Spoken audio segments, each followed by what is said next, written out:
Huyu anaitwa John na huyu anaitwa Patrick. John anatoka katika familia inayozingatia na kusimamia maadili, ili hali Patrick amelelewa katika familia isiyojali maadili kabisa. Licha ya malezi bora ya John, urafiki wake na Patrick unakuwa na athari mbaya, kwani katika kucheza kwao John huiga tabia mbaya za Patrick. Lakini sio Patrick tu, kwani kila anapoenda shule John hukutana na marafiki wengine ambao nao hawajalelewa katika mazingira ya maadili, hivyo hata wao humwathiri John. Kwa hiyo kadri siku zinavyokwenda, John anazidi kupokea tabia mbaya na kubadilika kutoka kuwa mtoto mwema na kuwa mtoto mbaya kama wenzake.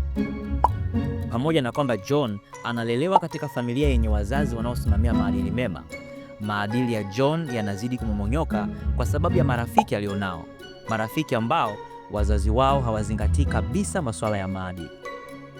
Hali hii kidumu hata atakapokuwa mtu mzima, John ataendelea katika ubaya huo huo.